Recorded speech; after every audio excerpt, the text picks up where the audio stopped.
Hi guys, James at RampantLionReviews again for you today with another beer review. For this one we are going to head over to America once again, and we're going to revisit a brewery that you have seen me review before, but this is one of their beers that's actually pretty well known over here in Europe. It's one that I've just never got around to reviewing actually. It's a regular in the Stout range here in Sweden. So for this review we are going to go to Denver, and we're doing my third visit to the Great Divide Brewing Company. This one is the Yeti Imperial Stout, and it comes in at 9.5% ABV. So like I say, this one is a regular in the Stout range here, and I've seen it quite often. And that's one of the main reasons why I just never bought it actually. I was always more focused on the new beers that were coming out, but really looking forward to trying this one, and as always I hope you guys enjoy my take on this beer. The other beers that I've tried from Great Divide were the Old Ruffian, which I must have reviewed back in like 2015, 2016. That wasn't long after I arrived in Sweden actually that beer was released as a small party or something,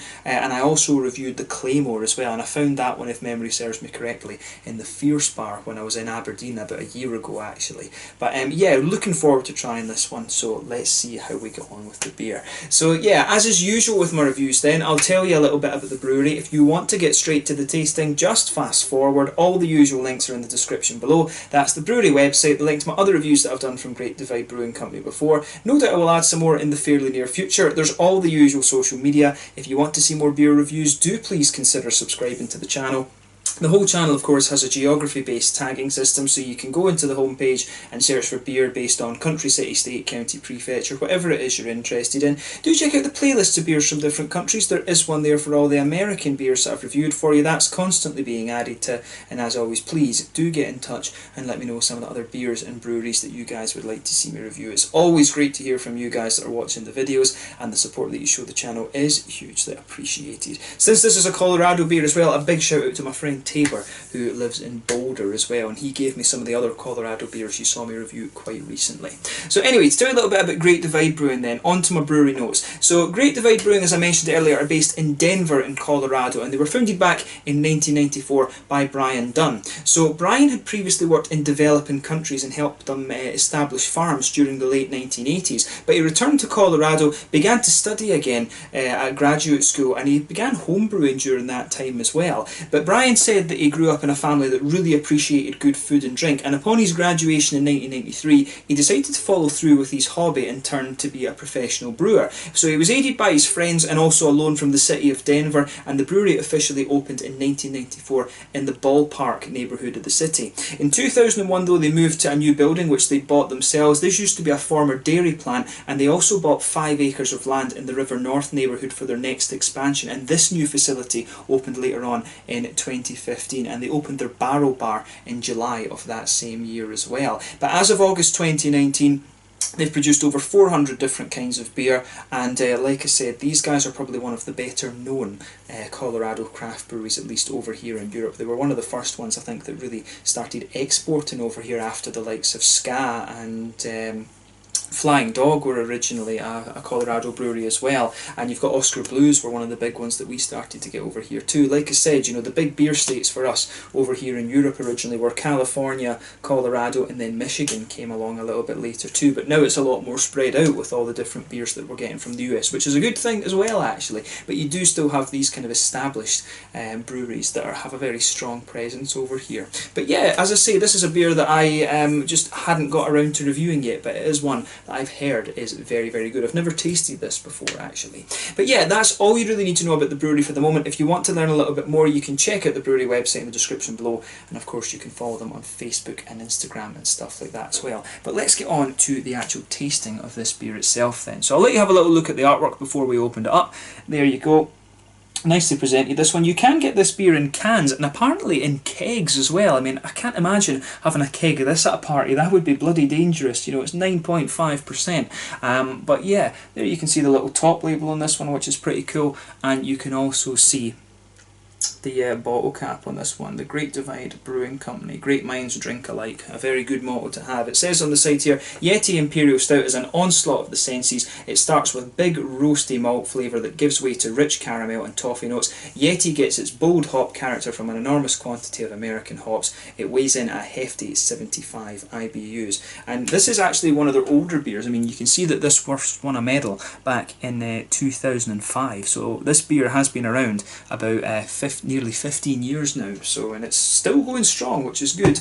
But then, of course, you've got things like Sierra Nevada and their Torpedo Pale Ale and stuff like that are still very, very popular beers. So yeah, it's cool to see that we're still getting beers like this over here. But let's get this guy out and we'll get on to the tasting. You could see there was a nice bit of smoke on the opening there. We'll give it a bit more of an aggressive pour, get a little bit more of a head on it. So there you are. Look at that, that looks pretty bloody good, I have to say. Come on, last little bit. That's me being stingy and Scottish, not wanting to waste any more of the beer than we have to.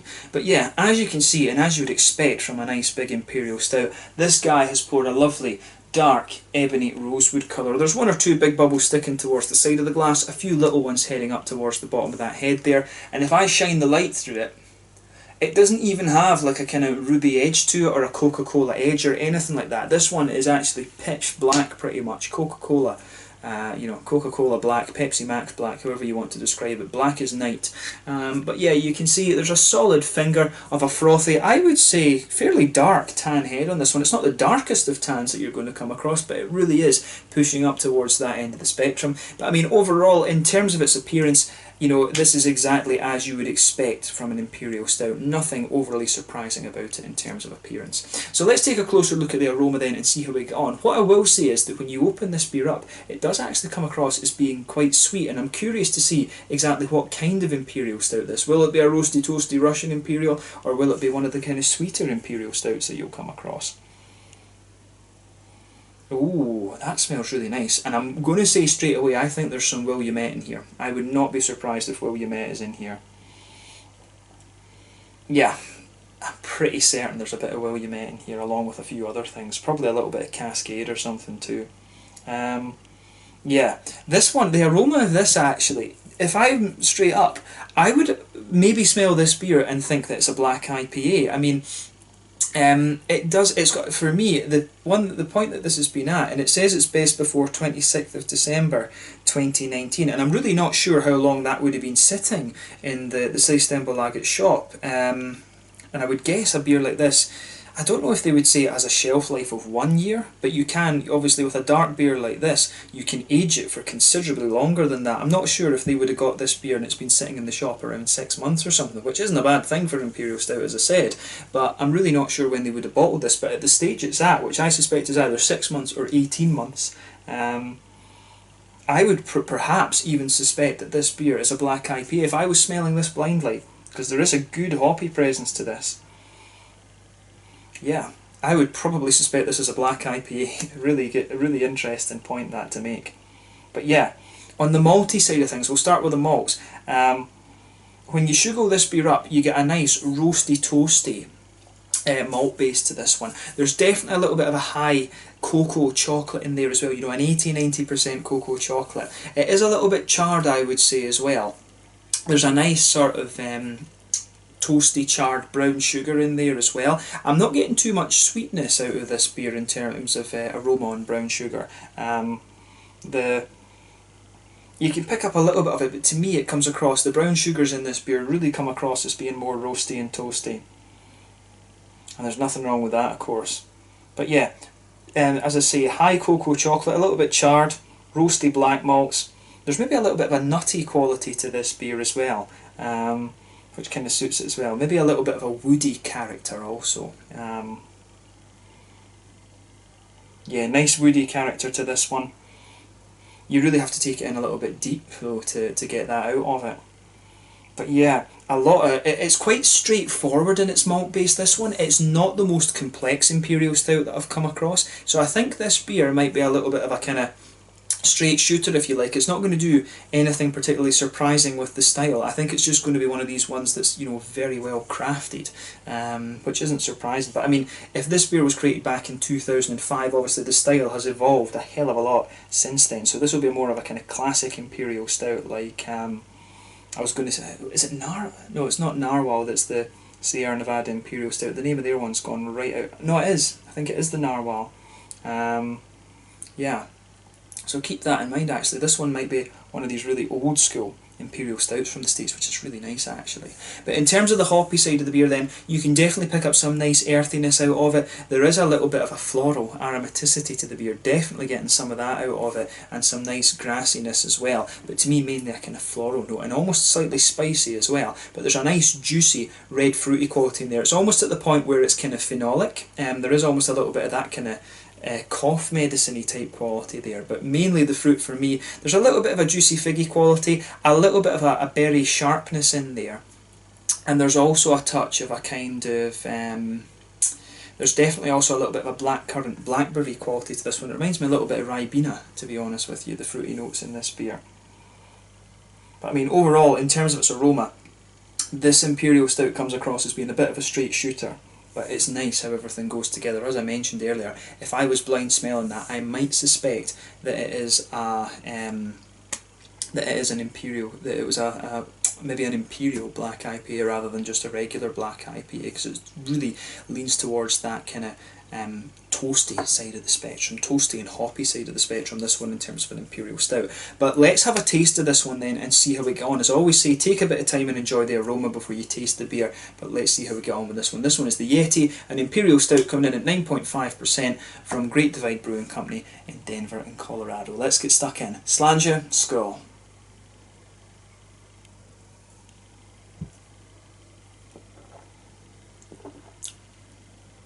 Ooh. Yeah, it might smell a little bit like a black IPA, but definitely not in terms of its flavour. This one really goes for the roasty toasty end of the spectrum. 100%. That's a bloody good beer, that. It's not really like a Russian Imperial Stout or anything like that. This one is completely different. I mean, where you would place this on the spectrum is quite difficult actually.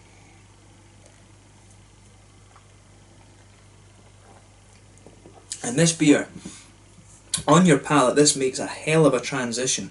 When you've actually got the liquid on your tongue, the beer comes across as being very, very sweet. But then later on your palate, it really gives you a bit of a kick in the balls actually. You know, the middle of your palate really dries out and you start to get those roasty black malts pushing their way out of this one, and some of the hoppy quality is just adding to that. I mean, they did say that it's 75 IBUs, but it does feel like it might have been more than that, to be honest with you. If I was, as I say, blind tasting this beer, I would probably think this was kind of around 80-ish, 90 IBUs. So yeah, that's definitely an interesting one. So like I say, sweet in the beginning, but then when you move into the aftertaste, this beer gets really it really gives you a bit of a roasty punch actually.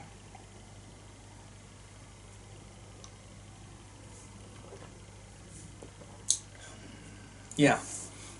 That's a lovely beer, this one. So, let's see where we can start with this one then. So, middle of your palate. Straight away you are going to feel there is a nice little smooth bit of pale malt in there. You can feel that base in the beer, but really the malt base in the middle of your palate dries out and you start to really feel these roasty black malts kind of fighting their way out of this one. In terms of the chocolatey side of the beer, it's a very high cocoa dark chocolate. I mean, you are talking like 90% cocoa dark chocolate with this one. Even some of the smoothness that comes out of this is not. This beer definitely isn't the smoothest of Imperial Stouts that you're going to come across. Like I say, sweet in the beginning, roasty at the end. I've never had one that's quite like this actually. I can see why people were telling me to have a go at this. But I'm sure when I did the Old Ruffian, people were telling me, you know, have a go at the Yeti and see what you think of it. But yeah. This is an awesome beer. I certainly wouldn't hesitate to drink this again, but it's definitely a treat. You would want to pair this with like a nice chocolate brownie with some ice cream, with some vanilla ice cream or something like that. That's what this beer would go well with.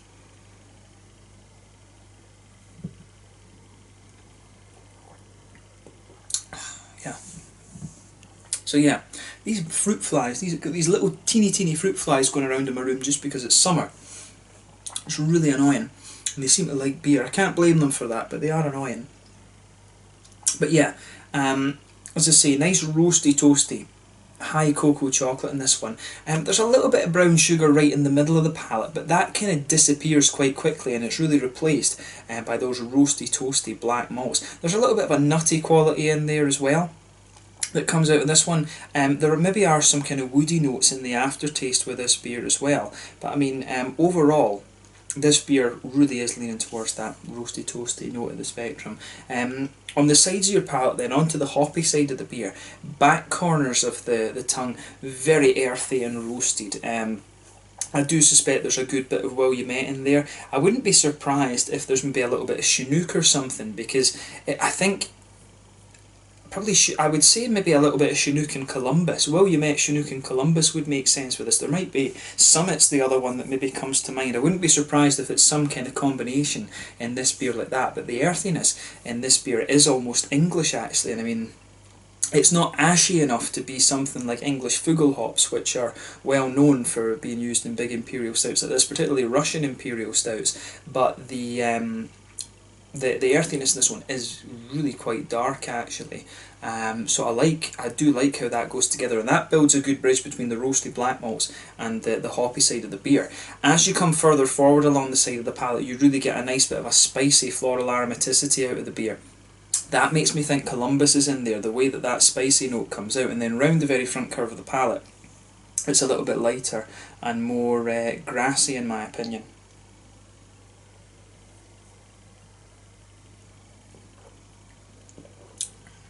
But yeah, it does smooth out a little bit around the front of your palate, but really the 75 IBUs in this beer really do show actually. Behind the front curve of the palate, of course, that's where you get that little oily bubble where those juicy fruity esters start to push their way out of the beer.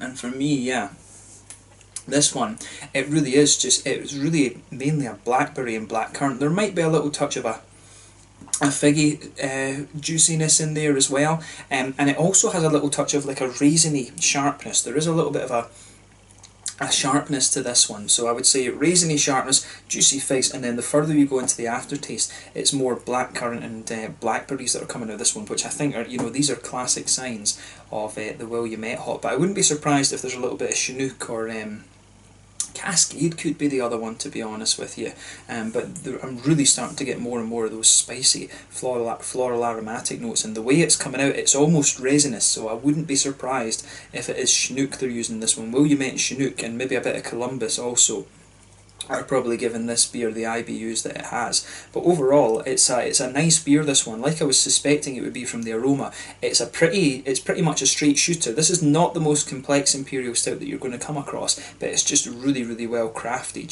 This is a good beer, and I can see why this one is pretty popular. They do actually have a nitro version of this beer as well, which is called Velvet Yeti, so that would be an interesting one to try, but I've never ever seen it over here in Europe. But I think definitely, if this is how they can do an imperial stout with IBUs like that, I think trying the Titan, their double IPA, that would be an experience, I think. So I really hope that I can get to Colorado at some point, go and visit Tabor, and try some of the other Colorado beers out there, and yeah, Titan IPA would definitely be one that I would be wanting to have a go at actually.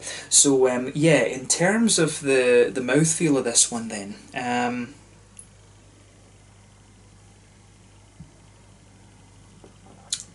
yeah, this one, it's not the thickest imperial stout that I've come across, and when I was in the US recently I was trying a few imperial stouts, and like I said there, I feel that the American imperial stouts aren't quite as thick as the ones that we get here in Scandinavia. I do find this one to be a little bit thinner, to be honest. So I would say that this is at the top end of mid-bodied, bottom end of full-bodied, somewhere around that. Carbonation is actually almost a little bit crisp on this one, and that does actually assist a little bit with some of the IBUs in this beer. The mouthfeel of this one overall, it does have a little bit of an oily character. but it's mainly leaning towards the wet end of the spectrum for me. The middle of the palate, as I said, like, it starts off quite sweet when the liquid's on your tongue, but then it really dries out and you get a big roasty, toasty dryness out of this beer. The hops, likewise, you've got a hell of a lot of IBUs from through. It does tell you that it's 75 IBUs, but like I said, if I was tasting this blind, I would think it was more than that. I'd think you're up in the sort of 90 end of the spectrum, because you've got it both from the hops and from the malts in there. But the fruits are really nice in this one. That's, I think, probably my favourite part about the beer, is just that you've got this little bit of fruity sharpness in there, and then it just becomes that touch more juicy the further you go into the aftertaste. But overall, this is a really, really interesting beer, very much a straight shooter, as I suspected it would be from the aroma, but really quite well crafted, and it's nice to finally get around to trying this one. So if you like your Imperial Stouts roasty and toasty, this is definitely going to be one that ticks the boxes for you. If you want something a little bit sweeter than that, yeah, don't get this beer, get something else. But overall, I like this one, and it's cool to try something that's just completely different to what I've had before. So yeah, let's leave it at that. This is the Yeti Imperial Stout at 9.5% from Great Divide Brewing Company in Denver in Colorado. A really interesting beer, this one, and I'm glad that I was able to review it for you here on the channel. So I hope you enjoyed this review, but thank you again for watching my beer reviews. Until the next time, please like, subscribe, share, all the usual YouTube stuff. Let me know your own thoughts on this beer in the comment section below. Let me know what your favourite beers are from Great Divide Brewing Company as well, and I'm sure I'll return to these guys in the near future. Hopefully I can get to Colorado and visit Tabor and maybe have a go at the Titan IPA actually. So yeah, until the next time, thank you for watching. Make sure you check out my social media, and I will catch you guys very soon. The Yeti Imperial Stout from Great Divide Brewing Company in Denver in Colorado. Slàinte, Skull, catch you very soon.